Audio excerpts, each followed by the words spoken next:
Halo apa kabar, salam jumpa pemirsa, senang sekali Nusa Tenggara Timur hari ini kembali hadir menjumpai Anda. Ya pemirsa, sejumlah informasi menarik dan teraktual dari berbagai daerah di Nusa Tenggara Timur telah kami siapkan untuk Anda. Mengawali perjumpaan kita berikut dua cuplikan berita utama. Kapolda Nusa Tenggara Timur mengajak masyarakat untuk mensukseskan pemilu tanpa konflik. 900 anak Timor Leste akan melanjutkan pendidikan kejuruan di Malaka.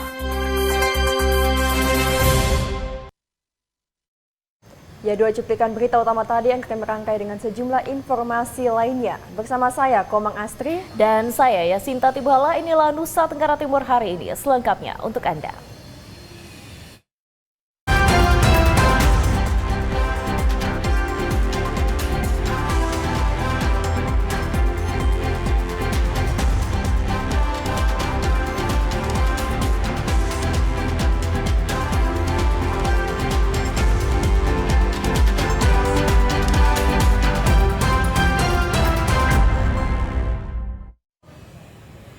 Ya baik pemirsa, kita awali informasi hari ini dari Kabupaten Flores Timur.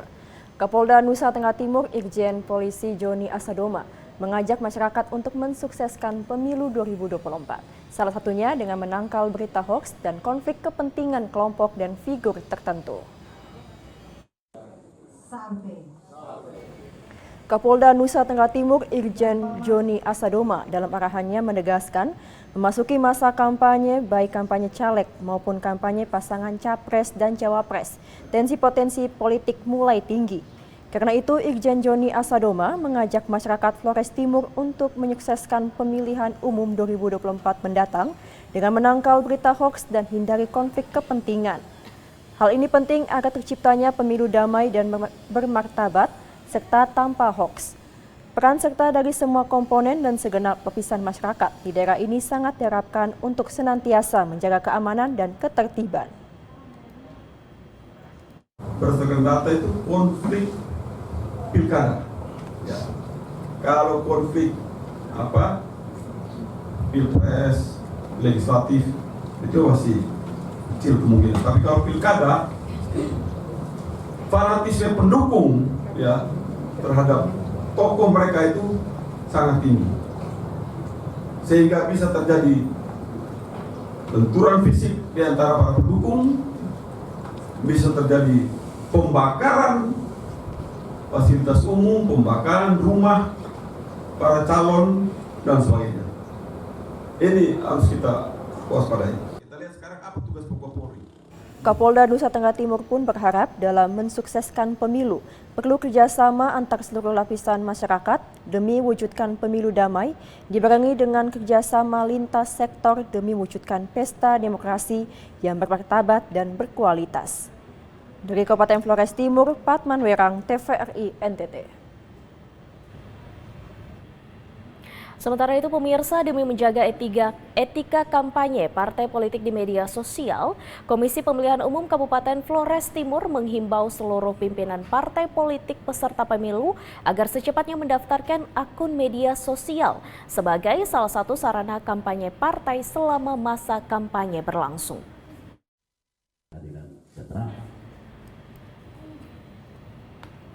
Ketua KPU Flores Timur Cornelis Abon menegaskan ketentuan KPU terkait dengan sarana atau alat kampanye media sosial, maka akun media sosial partai politik hingga pasangan calon dan perseorangan harus didaftarkan ke KPU sesuai tingkatan. Pendaftaran akun media sosial dilakukan jelang masa kampanye pemilu 2024 guna meminimalisir postingan media sosial dan berita hoaks. Pendaftaran akun media sosial parpol diharapkan disampaikan ke pihak KPU sebelum masa kampanye berlangsung. Nanti kan partai politik akan melaporkan kepada kami sebagai pengarah teknis akun-akun media sosial yang dipakai untuk kepentingan kampanye. Jadi kalau belum dilaporkan akun akun media sosial, entah itu di Facebook, entah itu di IG, Twitter dan lain sebagainya, itu juga kami pandang itu tidak menjadi bagian dari sarana-sarana yang diperuntukkan untuk kepentingan kampanye. begitu. Nah karena itu teman-teman Bawaslu mestinya melakukan edukasi kepada baik teman-teman. Cornelis Abon menegaskan hingga saat ini partai politik pemilu di Flores Timur belum ada satupun yang mendaftarkan akun media sosialnya ke pihak KPU. Pihaknya menghimbau agar pimpinan parpol secepatnya mendaftarkan akun media sosialnya sehingga dapat dijadikan sebagai alat kampanye yang nantinya akan dipantau oleh Bawaslu setempat. Dari Flores Timur, Patman Werang, TVRI NTT. Pemirsa, alat peraga kampanye partai politik dan calon DPR ditertibkan oleh Bawaslu Kabupaten Manggarai. Penertiban akan berlangsung dari tanggal 4 hingga 27 November 2023 mendatang.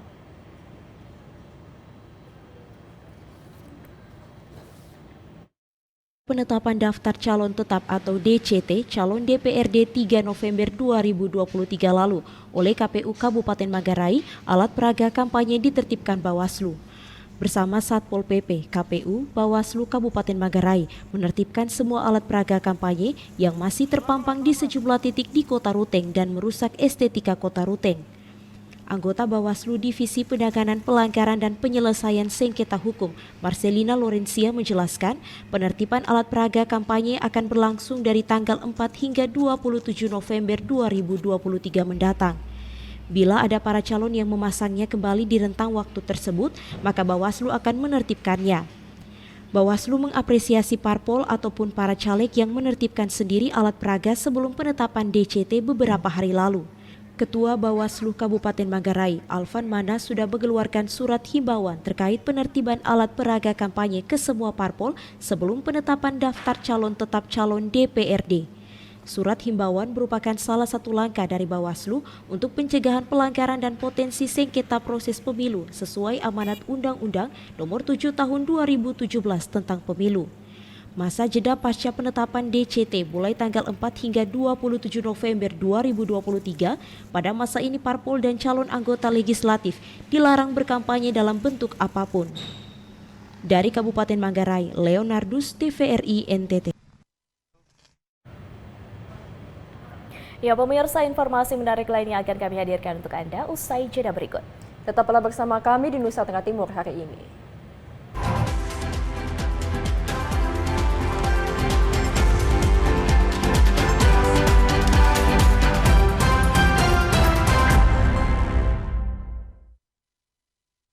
Terima kasih Anda masih menyaksikan Nusa Tenggara Timur hari ini. Kita beralih ke informasi selanjutnya, pemirsa. Pemerintah daerah Timur Tengah Selatan merilis sebanyak 1.160 orang warga terkena gigitan anjing rabies yang tersebar di 32 kecamatan, 226 desa, dan 12 kelurahan. Tercatat hingga saat ini 8 orang meninggal dunia, sementara 1 orang warga Kelurahan Niki-Niki, Kecamatan Amanuban Tengah, masih menjalani perawatan di Puskesmas Niki-Niki. Juru bicara Satgas Rabies Pemerintah Daerah Timur Tegas Selatan, Adi Talo menjelaskan, sejak ditetapkan status Kabupaten Timur Tegas Selatan KLB Rabies oleh Bupati Timur Tegas Selatan, tercatat 1.160 orang terkena gigitan anjing rabies. Jumlah ini tersebar di 32 kecamatan, 226 desa, dan 12 kelurahan. 8 orang diantaranya meninggal dunia, sementara kasus terbaru 1 orang warga Kelurahan Niki-Niki, Kecamatan Amanuban Tengah, masih menjalani perawatan di Puskesmas Niki-Niki. Pemerintah daerah menghimbau seluruh warga Kabupaten Timur Tegas Selatan untuk tetap waspada dan mengkandangkan hewan penular rabies. 239 desa, dari 266 desa 12 kelurahan, artinya sudah sebagian besar 80% desa maupun kelurahan di TTS sudah ada kasus rabies dengan jumlah kasus sebanyak 1.754 kasus. 1.754 kasus, dan sampai dengan kondisi tanggal 5 kemarin bahwa jumlah korban yang meninggal akibat gigitan rabies anjing rabies ini sebanyak 8 orang. Warga dihimbau untuk membawa HPR ke posko pelayanan VAR untuk dilakukan vaksinasi. Dari Timur Tegas Selatan, Evan Baitanu, TVRI NTT.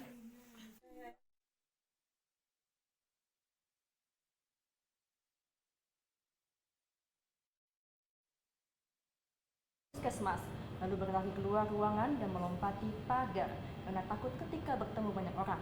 Pasien akhirnya berhasil ditangkap 8 orang anggota TNI Polri, kemudian kaki dan tangan korban diborgol dan diikat dengan tali.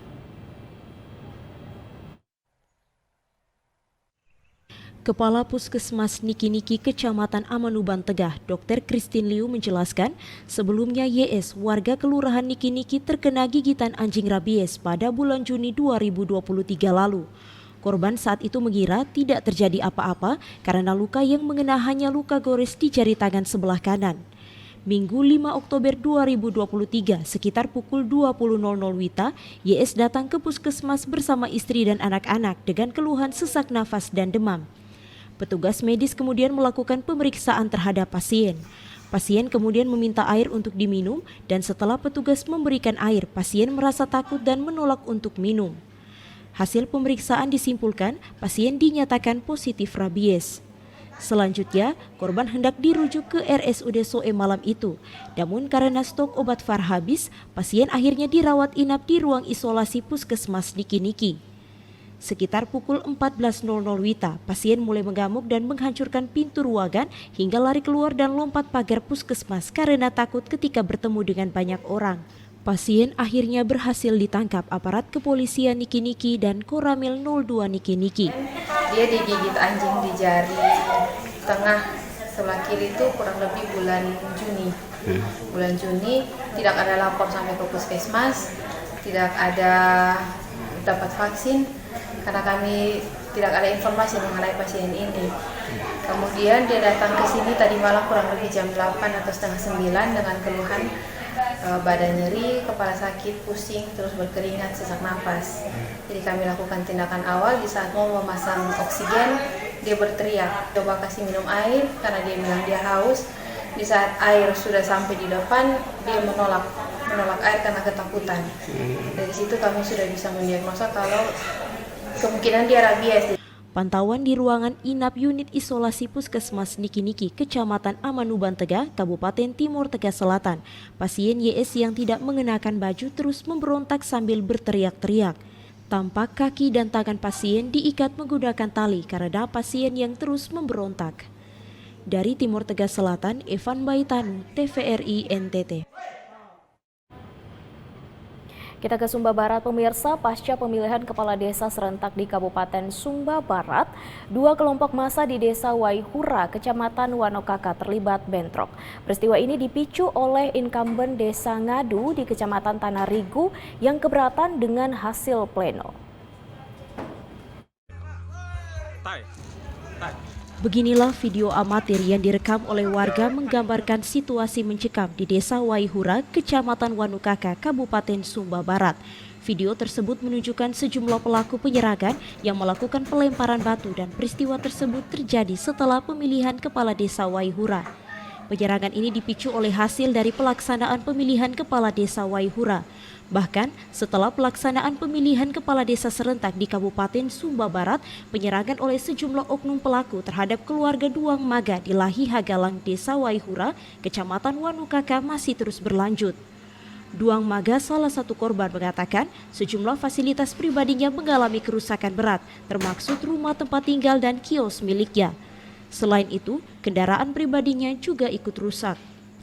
Kami sudah diserang, rumah kami sudah rusak, mobil dan beberapa ini perlengkapan rumah tangga sudah rusak.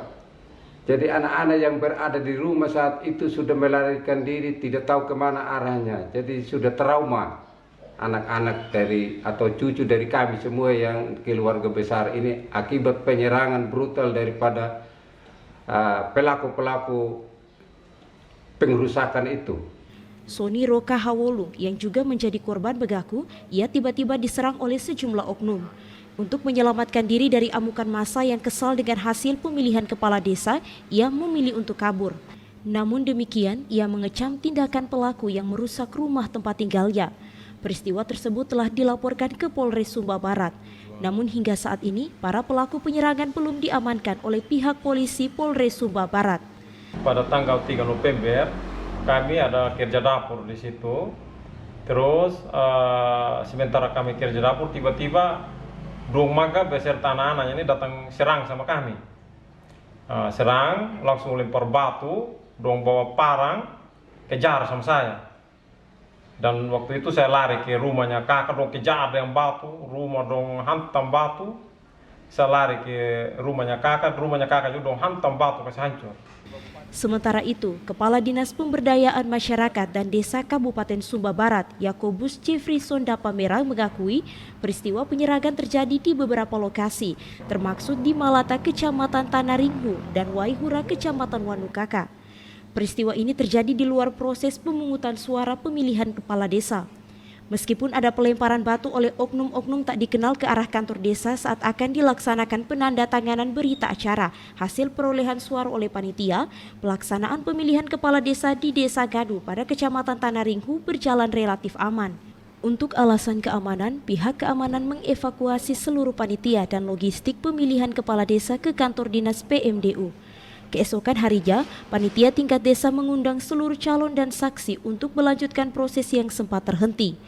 Hasil pleno menunjukkan bahwa calon nomor urut 1 Julius Billy memperoleh 265 suara, calon nomor urut 2 Nehemia Dapalawi memperoleh 15 suara, dan calon nomor urut 3 Yohanes Umbulele memperoleh 269 suara.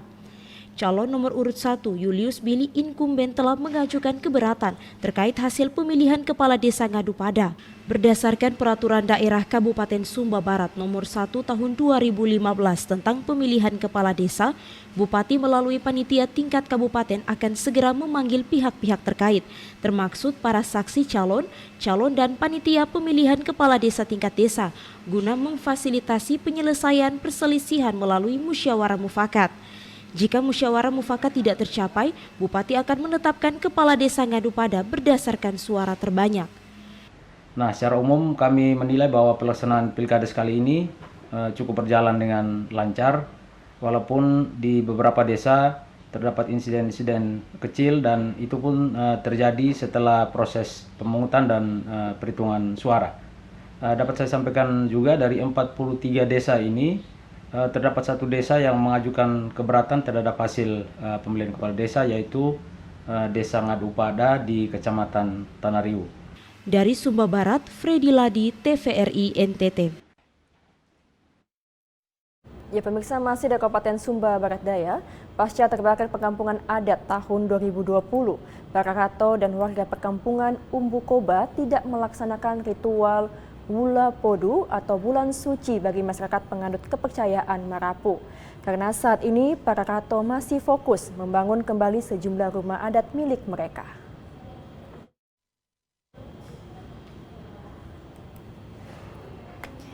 Peristiwa terbakarnya kampung adat Umbukoba di Desa Delo, Kecamatan Wewa Selatan, Kabupaten Sumba Barat Daya terjadi 2020. Sebanyak 24 rumah adat, simbol penting budaya Marapu, hangus terbakar. Sejak tahun 2021 hingga November 2023, warga kampung Umbukoba bergotong royong membangun kembali rumah adat mereka. Pembangunan kembali rumah adat sebagai upaya menghidupkan kembali sebagian besar warisan budaya yang hampir punah. Meski demikian, masih tersisa 7 rumah adat yang belum dibangun kembali. Ini menandakan bahwa perjalanan pemulihan belum sepenuhnya selesai. Dampak dari kebakaran membuat pelaksanaan ritual keagamaan penganut aliran kepercayaan Marapu yang menghuni kampung ini belum dapat melaksanakan ritual Wula Podu. Para rato pemuka aliran kepercayaan Marapu meyakini bahwa bulan suci Wula Podu bagi masyarakat kampung Umbukoba bisa dilaksanakan kembali pada saat semua rumah adat telah dibangun kembali.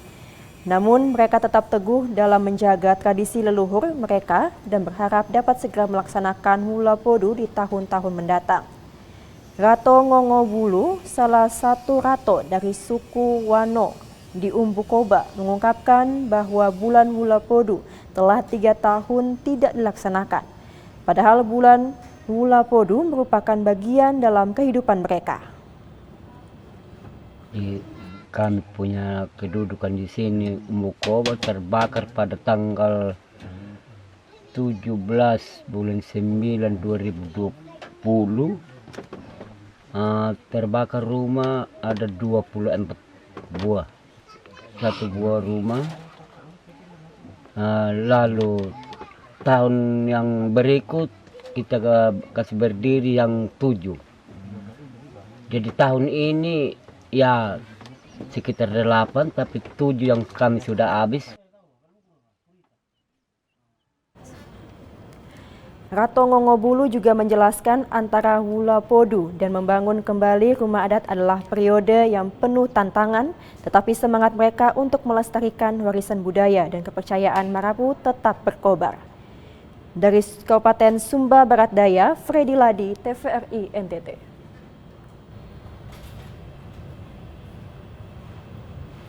Ya pemirsa, sejumlah informasi menarik lainnya akan kami hadirkan untuk Anda usai jeda berikut. Tetaplah bersama kami di Nusa Tenggara Timur hari ini.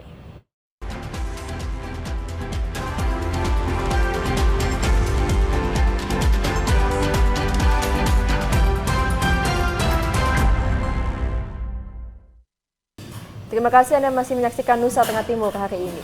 Kita beralih ke informasi selanjutnya. Pemirsa, aspek penelitian dalam pengembangan ilmu pengetahuan sangat penting untuk lebih mendalami dan memahami sesuatu secara komprehensif dengan menggunakan metodologi pembenahan masalah untuk mendapatkan solusi terbaik. Hal ini yang dilakukan oleh siswa Sekolah Menengah Atas Katolik Regina Pacis Bajawa dengan memanfaatkan program Recis Science Week untuk mengembangkan minat sebagai calon ilmuwan di masa depan.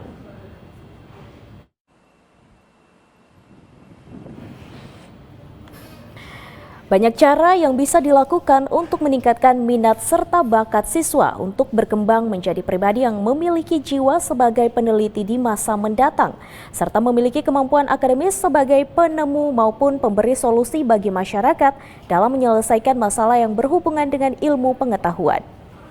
Melalui program Recis Science Week, para siswa melakukan penelitian terhadap berbagai macam ilmu pengetahuan baik berupa ilmu alam, sosial maupun pengembangan teknologi, tepat guna di bidang pertanian dan perkebunan dengan melakukan penelitian secara langsung untuk dipresentasikan di hadapan para juri. PJS Kepala Sekolah Regina Pacis Bajawa, Lutgardis Bupu menjelaskan bahwa proposal penelitian siswa akan dipertanggungjawabkan secara rasional berdasarkan hasil penelitian dan diuji kembali oleh para guru. Dengan memberikan tanggapan baik berupa pertanyaan maupun masukan untuk diperbaiki, sehingga hasil karya siswa dapat disempurnakan agar menjadi pengalaman berharga saat berada pada jenjang pendidikan yang lebih tinggi lagi.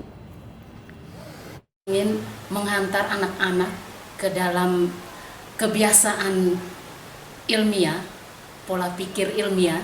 Di sini kami membiasakan mereka untuk bernalar melalui kegiatan membuat makalah untuk kelas 10. Kelas 11 membuat proposal penelitian, mereka merancang penelitian. Yang dilanjutkan dengan kegiatan di kelas 12 adalah melakukan penelitian berdasarkan rancangan yang dibuat ketika mereka kelas 11. Dan ketika kelas 12 setelah penelitian, mereka wajib membuat hasil laporan penelitian. Recis Science Week merupakan program tahunan yang selalu diselenggarakan untuk dapat menarik minat siswa dalam bidang ilmu pengetahuan sehingga mampu menekuni minat dan bakat secara mendalam untuk membantu masyarakat melahirkan temuan yang inovatif serta kreatif untuk Indonesia yang maju dan mampu bersaing dengan negara maju lainnya. Dari Kabupaten Ngada, Lexi Nunu, TVRI NTT. Ya pemirsa, Pramuka merupakan organisasi pendidikan informal yang banyak mengajarkan nilai pendidikan terkait membangun rasa solidaritas dan kerjasama serta penghormatan terhadap nilai kemanusiaan dengan tolong-menolong sebagai makhluk sosial. Hal ini menjadi dasar pendidikan bagi siswa Sekolah Dasar Katolik Mataya agar bisa menjadi pribadi yang unggul dan cerdas, serta mampu memiliki rasa empati bagi sesama dalam pengabdiannya untuk nusa dan bangsa di kemudian hari.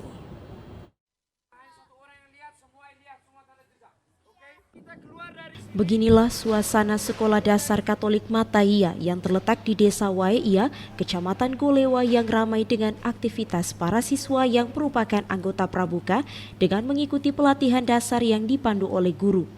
untuk menjadi pribadi yang suka berkarya dengan membangun rasa solidaritas dan mampu bekerja sama sebagai rekan kerja dalam menyelesaikan tugas dan tanggung jawab.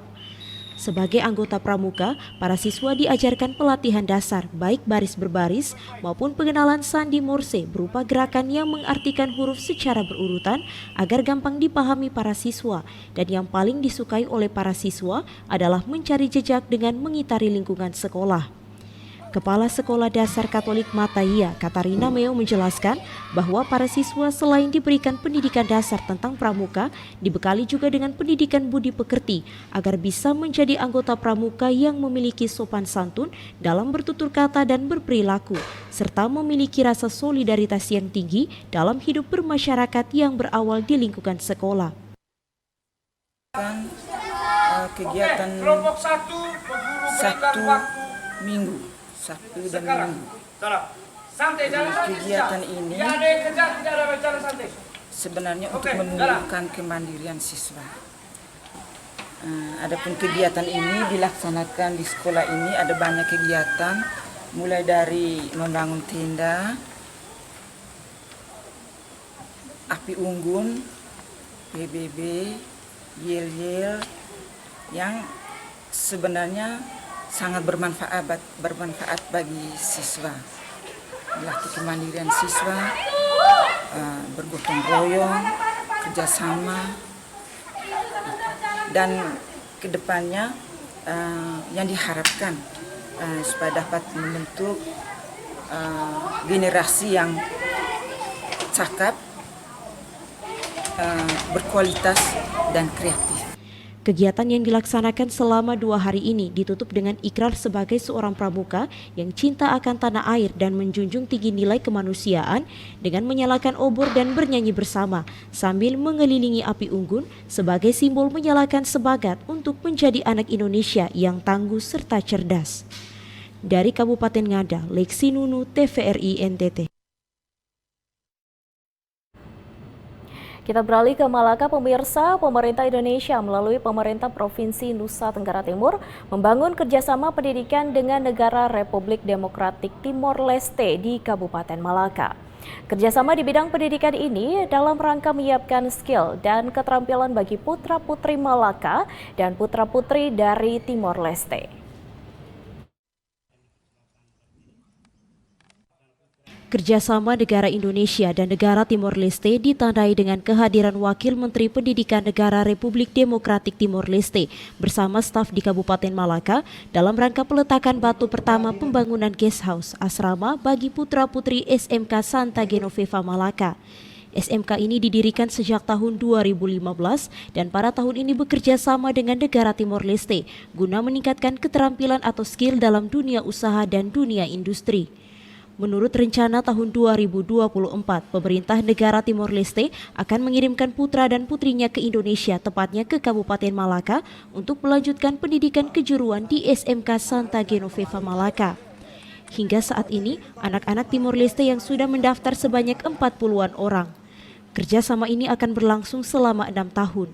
Kepala Dinas Pendidikan Provinsi Nusa Tenggara Timur melalui Kabid Dikmen Provinsi Nusa Tenggara Timur Ayub Sana mengatakan kegiatan peletakan batu pertama pembangunan guest house menjadi sejarah baru bagi negara Indonesia dan Timor Leste membangun kerjasama melalui pendidikan di Kabupaten Malaka. Kerjasama ini juga menjadi harapan baru untuk saling berbagi pengetahuan, teknologi, dan membuka kerjasama di bidang lainnya. Ini menjadi harapan baru bagi Timor Leste dan Indonesia untuk berbagi pengetahuan, teknologi, dan hubungan kerjasama lain. Ini menjadi penting sekali. Bagi saya, pendidikan kerjasama ini adalah kerjasama kesetaraan, di mana kita saling berbagi. Kami akan belajar dari kelebihan-kelebihan di Timor Leste, dan apa yang dapat kami berikan yang menjadi kelebihan kami ini bisa diterapkan di Timor Leste.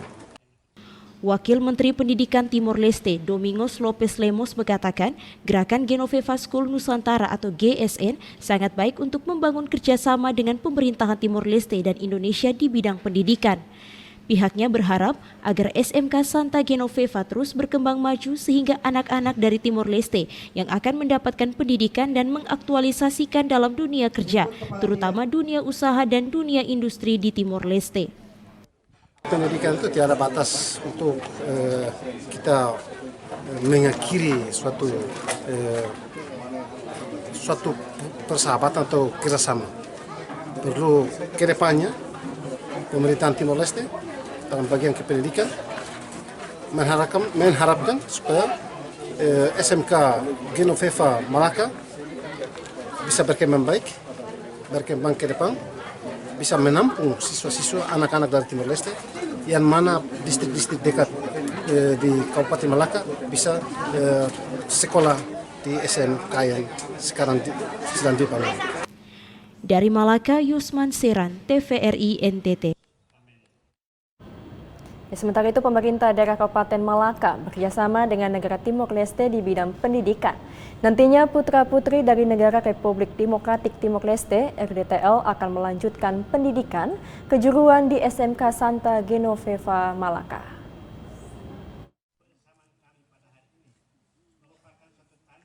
Sebanyak 900 putra-putri dari negara Republik Demokratik Timor Leste (RDTL) yang akan melanjutkan pendidikan kejuruan di SMK Santa Genoveva Malaka. Ada 2 program studi yang menjadi konsentrasi bagi anak-anak di SMK Santa Genoveva Malaka, yakni bidang kesehatan dan pariwisata.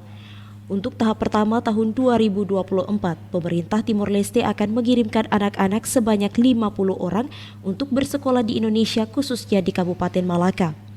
Kerjasama Timor Leste dengan Indonesia di bidang pendidikan dengan Yayasan Kroman Malaka akan berlangsung selama 6 tahun.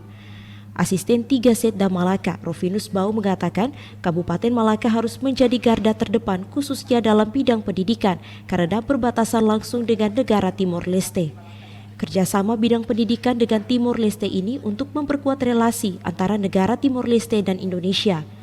Dengan pendidikan berstandar internasional dapat meningkatkan skill atau keterampilan bagi putra dan putri Kabupaten Malaka dan juga dari negara Timor Leste. Mari kita gaungkan bersama supaya Malaka tidak dikenal saja lewat pemerintah tetapi lewat pendidikan dan kebudayaan.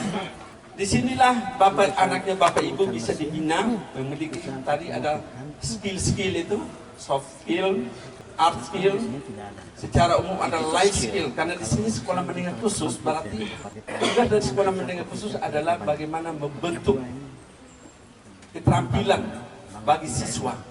Sementara itu, Sekretaris Daerah Sekda Kabupaten Malaka, Ferdinand Unmuti mengatakan, Kabupaten Malaka menjadi pilihan untuk kerjasama melalui bidang pendidikan karena letak geografisnya yang berbatasan langsung dengan negara Timor Leste melalui darat. Selain itu, ada banyak kesamaan seperti budaya, bahasa, dan kesamaan lainnya, sehingga tidak sulit jika anak-anak Timor Leste dikirim untuk mengenyam pendidikan di Kabupaten Malaka. Sesuai tadi penjelasan dari Ibu Feni itu selama 6 tahun. Selama 6 tahun pemerintah Timor Leste itu akan mengirimkan sejumlah 900 siswa dan siswi sekolah di Yayasan tadi itu, Kroman itu selama 6 tahun. Nanti tahun depan 2024 ini mungkin diawali dengan 50 dulu karena ini bilang penjajakan. 50 siswa dan siswi mereka kirimkan. Dari Malaka, Yusman Seran, TVRI NTT. Ya pemirsa, beragam informasi lainnya akan kami hadirkan usai jeda berikut. Tetaplah bersama kami.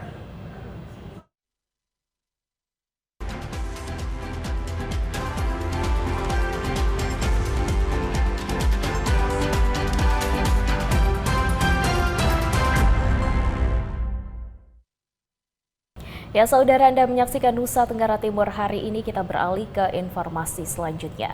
Badan Pusat Statistik Provinsi Nusa Tenggara Timur merilis ekonomi Nusa Tenggara Timur triwulan 3 2023 tumbuh sebesar 2,08% dibandingkan dengan periode sebelumnya.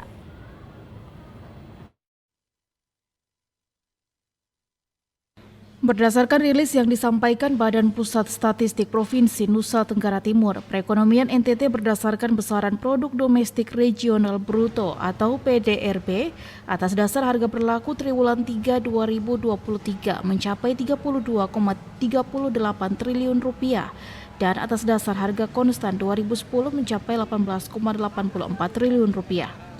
Ekonomi NTT triwulan 3 2023 tumbuh sebesar 2,08% dibandingkan dengan periode yang sama pada tahun 2022. Dari sisi lapangan usaha, pertumbuhan ekonomi tertinggi dicapai oleh lapangan pengadaan listrik dan gas, yaitu sebesar 17,2%. Sedangkan dari sisi pengeluaran, komponen pembentukan modal tetap domestik bruto mengalami pertumbuhan tertinggi, yaitu sebesar 7,88%. Bila dibandingkan dengan triwulan sebelumnya, ekonomi NTT pada triwulan 3 2023 terkonstruksi sebesar 0,60%. Dari sisi lapangan usaha, pertumbuhan tertinggi terjadi pada lapangan usaha konstruksi sebesar 11,65%. Sedangkan dari sisi pengeluaran, komponen ekspor barang dan jasa mengalami pertumbuhan tertinggi sebesar 18,30%. Sementara itu, perekonomian NTT pada triwulan 1-3 2023 tumbuh sebesar 3,30%. Dari sisi lapangan usaha, pertumbuhan ekonomi tertinggi dicapai oleh lapangan usaha pengadaan listrik dan gas sebesar 10,74%. Sedangkan dari sisi pengeluaran, komponen pembentukan modal tetap domestik bruto mengalami pertumbuhan tertinggi sebesar 4,47%. Struktur ekonomi NTT pada triwulan 2 2023 masih didominasi oleh lapangan usaha pertanian, kehutanan, dan perikanan dengan kontribusi sebesar 29,24%. Sedangkan dari sisi pengeluaran masih didominasi komponen pengeluaran konsumsi rumah tangga, yaitu sebesar 68,66%. Debbie Suek, TVRI NTT.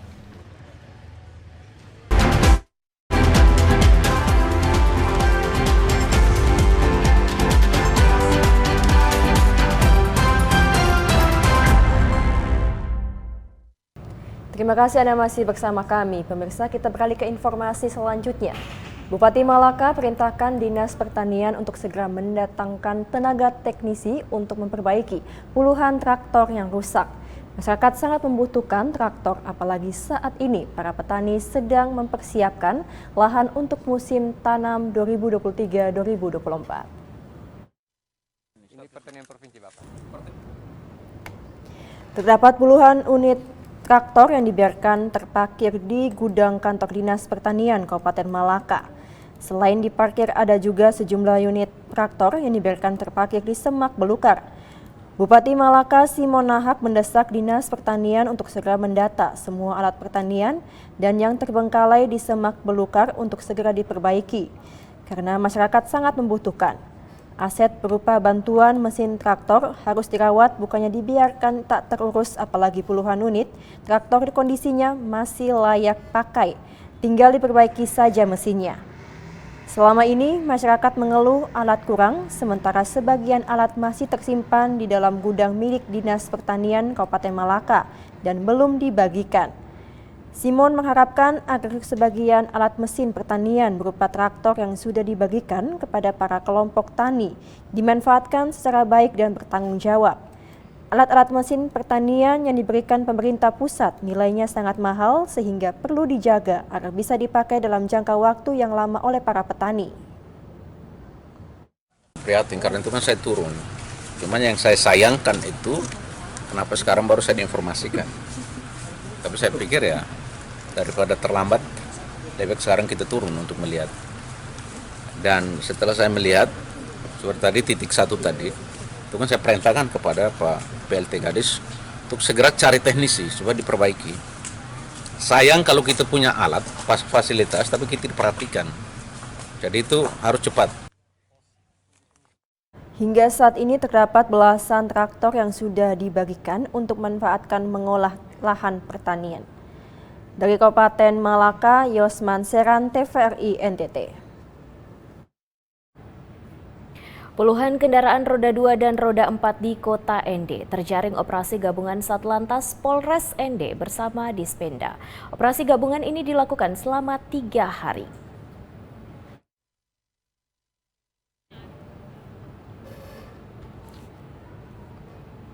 Satlantas Polres ND kembali melakukan operasi gabungan bersama Dispenda.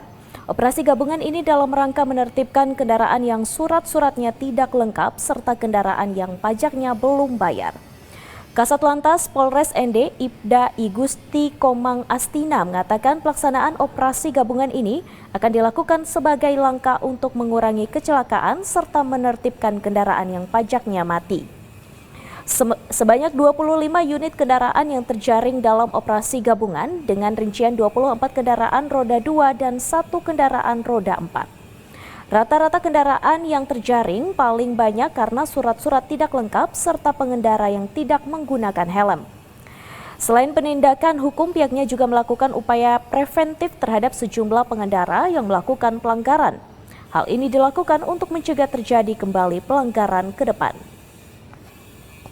Di samping kelengkapan kendaraan, memang kita mengecek untuk pelanggar yang tidak bayar pajak seperti itu. Memang ada, kalau umpamanya pelanggar yang tidak bayar pajak itu langsung bayar pajak di tempat, karena dari Dispenda sudah siapkan alatnya bagi yang menunggak bisa langsung dibayar seperti itu. Kemudian terkait yang pelanggaran seperti disampaikan tadi, memang banyak sekali memang pelanggaran yang kita kemarin melaksanakan kegiatan itu berturut-turut 3 hari. Igusti Komang Astina berharap dengan operasi gabungan ini masyarakat bisa tertib bayar pajak dan taat terhadap aturan lalu lintas sehingga bisa menekan angka kecelakaan wilayah Kabupaten ND. Dari ND, Obitani, TVRI NTT. Pemirsa, pelaku kuliner di Labuan Bajo, Manggarai Barat mengikuti lomba memasak sebagai peningkatan kapasitas olahan makanan. Nasi tumpeng dipilih sebagai masakan utama Nusantara yang banyak diminati oleh wisatawan.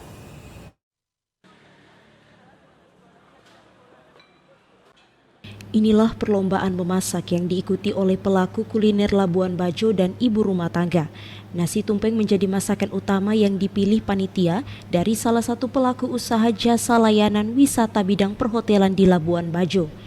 Berbagai kreasi nasi tumpeng dipadukan dengan rempah-rempah lokal menjadi daya tarik rasa pada nasi tumpeng yang begitu banyak dicari oleh wisatawan yang datang ke Labuan Bajo. Meski bukan makanan khas Labuan Bajo, namun nasi tumpeng yang dilombakan merupakan perpaduan antara racikan bumbu Jawa dan Manggarai. Dari Manggarai Barat, Alexandro Hatol, TVRI NTT.